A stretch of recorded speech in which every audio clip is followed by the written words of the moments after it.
Hello everyone, welcome to our channel.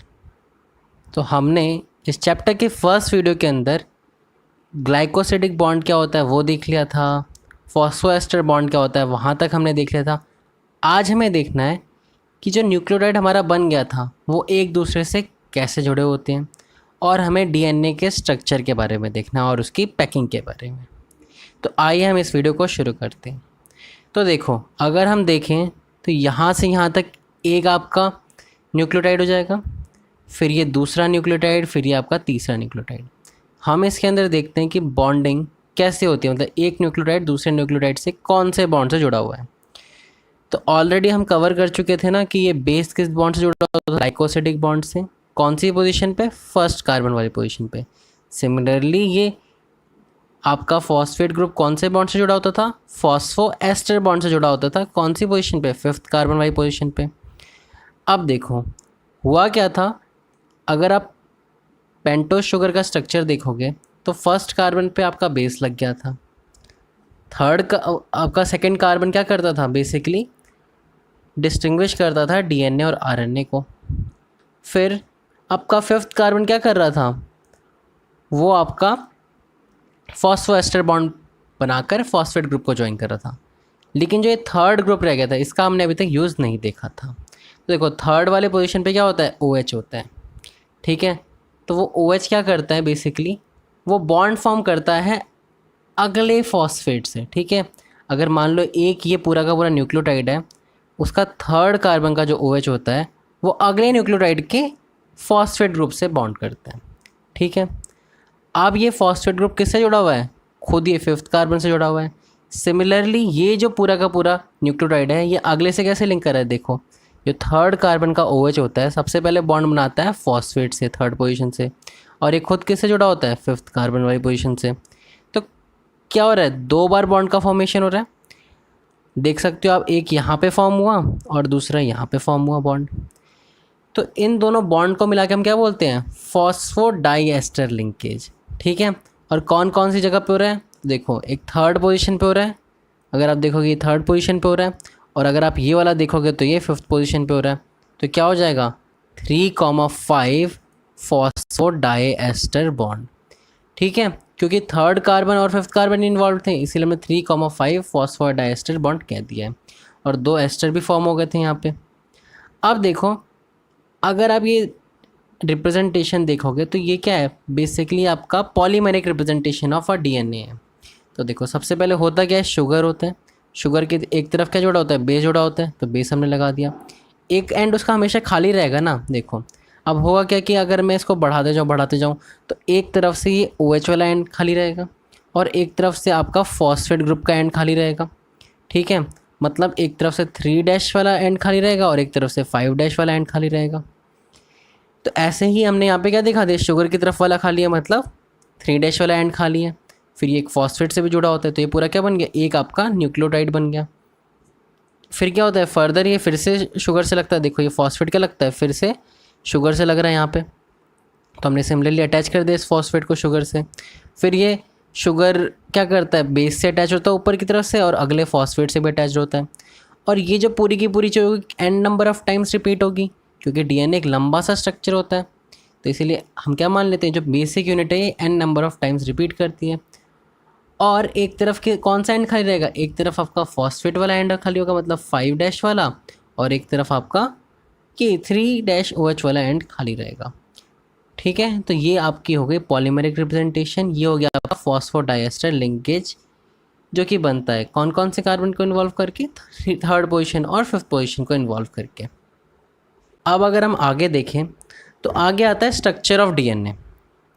तो सबसे पहली बात आती है डीएनए का स्ट्रक्चर कैसा है? एक डबल हेलिकल स्ट्रक्चर है, ठीक है। दो हेलिक्स टाइप के स्ट्रक्चर फॉर्म करते हैं इसको। अगली बात आती है किसने दिया था? तो वॉटसन एंड क्रिक ने दिया था। कैसे दिया था? एक्सरे डिफ्रैक्शन वाले एक्सपेरिमेंट को यूज़ करके, ठीक है। अब इसके कुछ फीचर्स देख लेते हैं जो डीएनए का डबल हेलिकल स्ट्रक्चर दिया था, इसके कुछ फीचर्स। तो पहला फीचर है कि ये क्या होता है? कंपोज्ड होता है पॉलीन्यूक्लियोटाइड, मतलब वही जो हमने अभी पिछली स्लाइड के अंदर देखा कि बहुत सारे न्यूक्लियोटाइड मिलके क्या बनाते हैं आपका, बेसिकली डीएनए का फॉर्मेशन करते हैं। मतलब बेसिकली डीएनए क्या है आपका, एक पॉलीमर है, और जिसका मोनोमर क्या है आपका, न्यूक्लियोटाइड। अब अगली चीज़ देखोगे तो क्या है, शुगर और जो आपका फॉस्फेट होता है वो फॉर्म करता है बैकबोन। ये तो हम ऑलरेडी भी देख चुके थे कि ये दोनों मिलके क्या बनाते हैं, बैकबोन। और जो आपके बेसिस होते हैं वो क्या करते हैं, मान लो आपकी एक चेन है और दूसरी आपकी ये चेन है, तो ये जो बेसिस, जो बीच वाला पार्टनर है ये वाला, इसमें बेसिस प्रोजेक्ट करते हैं, मतलब यहाँ पे इनकी बॉन्डिंग होती है। तो बेसिस क्या होते हैं, एक दूसरे के लिए कॉम्प्लीमेंट्री होते हैं। मतलब प्यूरीन वाले पायरेमिडीन से बॉन्ड बनाएंगे, ठीक है, और उसके अंदर भी स्पेसिफाइड है कि एडेनिन थाइमिन के साथ ये बॉन्ड बनाएगा या एडेनिन आपका यूरेसिल में अगर वो आरएनए है। लेकिन यहाँ सिर्फ हम डीएनए के बारे में देख रहे हैं, तो एडेनिन थाइमिन के साथ बॉन्ड बनाएगा और ग्वानिन आपका साइटोसिन के साथ बॉन्ड बनाएगा, ठीक है। अब अगली बात क्या है कि जो पूरा का पूरा डीएनए हेलिक्स होता है, इसमें जो ये स्ट्रक्चर के बीच का डिफरेंस है दोनों स्ट्रैंड के बीच का, ये हमेशा ही सेम रहता है। मतलब यूनिफॉर्म डिस्टेंस रहता है दोनों स्ट्रैंड के बीच में, शुरुआत से लेके एंड तक। अगली बात अगर आप देखोगे तो दोनों की एंटी पैरेलल पोलैरिटी होती है। इसका मतलब क्या है, मान लो अगर ये एक न्यूक्लियोटाइड चेन है डीएनए की और दूसरा स्ट्रैंड भी है, तो ये कहाँ से एंड करेगा, ये 3 प्राइम से लेके 5 प्राइम तक होगा, और दूसरा वाला कैसे होगा, वो होगा 5 प्राइम से लेके 3 प्राइम तक। तो बेसिकली हमने ये 5 और 3 क्या थे, अभी हमने देखा था जब हमने फॉस्फोडाइएस्टर बॉन्ड देखा, तो एक तरफ क्या खाली रह जा रहा था आपका, थर्ड एंड रह जा रहा था, और दूसरी तरफ क्या खाली रह जा रहा था आपका, फिफ्थ एंड रह जाता है। तो इसीलिए क्या होता है, एक आपका थर्ड एंड की तरफ से बॉन्ड बनाना शुरू करेगा और दूसरा आपका फिफ्थ एंड की तरफ से बॉन्ड बनाना शुरू करेगा। मतलब एक दूसरे के एंटी पैरेलल होते हैं। अगली बात अगर आप देखोगे तो जो चेन होता है वो राइट हैंडेड फैशन के अंदर कॉइल्ड होता है, ठीक है। मतलब देखो कॉइलिंग है ना ये पूरी की पूरी, तो ये राइट हैंडेड फैशन में होती है, या इसको हम क्या बोल सकते हैं, एंटी क्लॉकवाइज कह सकते हैं। एंटी क्लॉकवाइज घुमा होता है हमारा डीएनए। अगली बात देखो तो पिच ऑफ हेलिक्स। तो देखो पिच क्या होता है, कभी आपने नट को घुमाया है या स्क्रू ड्राइवर को यूज़ करा है, तो जब फर्स्ट एक बार में जो घुमाते हो नट को, उसको हम क्या बोलते हैं, और वो जितना अंदर जाता है उसको हम पिच बोलते हैं। तो ऐसे ही जब आप एक टर्न में घूमोगे डीएनए के बहुत सारे टर्न होते हैं, ये टर्न दूसरा टर्न, तो क्या होता है एक टर्न के अंदर कितनी बड़ी लेंथ ऑक्यूपाई होती है, तो वो होती है 3.4 नैनोमीटर। अगली बात आती है एक टर्न के अंदर 10 बेस पेयर्स होते हैं, तो एक बेस पेयर के बीच का डिस्टेंस कितना हो जाएगा, 0.34 मीटर, नैनोमीटर सॉरी, 0.34 नैनोमीटर। अब देखो जो नेक्स्ट बात है वो है पैकिंग ऑफ डीएनए। तो देखो पैकिंग ऑफ डीएनए क्यों इम्पोर्टेंट है। पहली बात, क्या आप लोगों को पता है कि आपका डीएनए 2.2 मीटर लंबा होता है एवरेज, मतलब कहीं छोटा हो सकता है कहीं बड़ा, लेकिन एवरेज 2.2 मीटर होता है लंबा। और आपका न्यूक्लियस इतना छोटा सा होता है, 10⁻⁻15 मीटर, इतना छोटा होता है आपका न्यूक्लियस। और ये 2.2 मीटर की चीज़ आपके इतने छोटे से न्यूक्लियस के अंदर आपको रखनी है। तो आपको लग रहा है पॉसिबल हो सकता है, आप कहोगे इम्पॉसिबल, लेकिन ये पॉसिबल है। कैसे पॉसिबल है, तो डीएनए बहुत सुपर कॉइल्ड होता है, ठीक है, और सुपर कॉइलिंग की वजह से वो इतने छोटे से स्पेस में अपने आप को ढाल पाता है, या उसके अंदर वो बेसिकली अपनी पैकिंग कर पाता है, ठीक है। उसी को देखते हैं। तो फर्स्ट वही है कि लेंथ ऑफ डीएनए बहुत ज़्यादा है आपके न्यूक्लियस के लेंथ से, ठीक है। तो अगली बात आती है कैसे होता है प्रोकैरियोट्स के अंदर, और फिर हमें देखना है यूकैरियोट्स के अंदर भी। तो देखो प्रोकैरियोट्स के अंदर कैसे होता है, तो प्रोकैरियोट्स के अंदर डीएनए एक स्पेसिफाइड लोकेशन में प्रेजेंट होता है। पहली बात तो उस स्पेसिफाइड लोकेशन को क्या बोलते हैं, न्यूक्लियोइड। अब लोकेशन कैसे, हमने तो अभी न्यूक्लियस पढ़ा, तो देखो जो प्रोकैरियोट्स होते हैं उनके अंदर कोई भी न्यूक्लियस नहीं होता, ऐसा न्यूक्लियर मेम्ब्रेन नहीं होती है, लेकिन फिर भी जो उनका जेनेटिक मटेरियल होता है ना, एक जगह कंसंट्रेट हो जाता है, उस जगह को हम क्या बोलते हैं, न्यूक्लियोइड बोलते हैं, ठीक है। आगे अगर आप देखोगे तो ये जो डीएनए होता है प्रोकैरियोट्स के अंदर, ये लूप्स बनाता है बहुत सारे, मतलब, और क्या करता है, प्रोटीन के साथ मिलकर अपने आप को बाइंड करके रखता है। कैसे प्रोटीन होंगे, आप सभी को पता होना चाहिए कि डीएनए आपका नेगेटिवली चार्ज होता है, तो ये कैसे प्रोटीन होते हैं, पॉजिटिवली चार्ज प्रोटीन होते हैं। और ये बेसिकली क्या करके रखेंगे, आपके डीएनए को होल्ड करके रखेंगे, कौन से रीजन में, न्यूक्लियोइड वाले रीजन में रखेंगे। तो ये बात तो होगी आपकी प्रोकैरियोट्स की। अगर आप यूकैरियोट्स के अंदर देखो तो यूकैरियोट्स के पास क्या होते हैं, हिस्टोन प्रोटीन्स होते हैं। ये हिस्टोन प्रोटीन कैसे प्रोटीन होते हैं, तो देखो हिस्टोन प्रोटीन जो होते हैं वो पॉजिटिवली चार्ज्ड बेसिक प्रोटीन होते हैं, ठीक है। अब क्या होता है, ये 8 मॉलिक्यूल्स ऑफ हिस्टोन प्रोटीन आते हैं, उनके अराउंड पूरा आपका डीएनए रैप करता है। और जो हिस्टोन ऑक्टामर जो हो गया, 8 मॉलिक्यूल्स आ गए, और जो डीएनए जब उनके अराउंड कॉइल कर जाता है, उस पूरे स्ट्रक्चर जो फॉर्म होता है उसको हम क्या बोलते हैं, न्यूक्लियोसोम बोलते हैं। अब ये जो न्यूक्लियोसोम है उसके पास 200 बेस पेयर होते हैं, या आप क्या बोल सकते हो, अभी हमने देखा था 20 टर्न्स पे तो सब बोल सकते हो, क्योंकि एक टर्न के अंदर कितने होते हैं आपके, 10 होते हैं, तो 20 टर्न के अंदर कितने हो गए, 200 हो गए। तो अगली बात क्या है, अगर आप इलेक्ट्रॉन माइक्रोस्कोप के नीचे देखोगे तो ये कैसे अपीयर होंगे, जो क्रोमेटिन होते हैं ना, देखो न्यूक्लियोसोम के ऊपर क्या होता है, क्रोमेटिन होते हैं, और यही क्रोमेटिन क्या करते हैं, जब आपका सेल डिवीज़न होने वाला होगा तो ये रॉड शेप्ड हो जाएंगे, ठीक है, और क्या कहलाएंगे, क्रोमोसोम कहलाएंगे।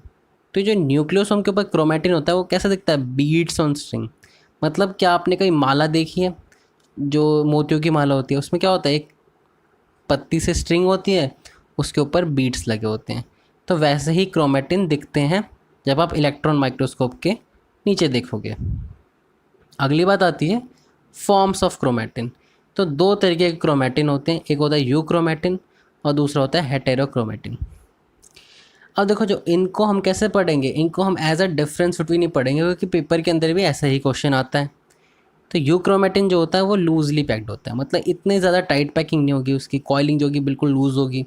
लेकिन ये क्या होगा, टाइटली पैक्ड डीएनए के अंदर होगा, हेटेरोक्रोमेटिन।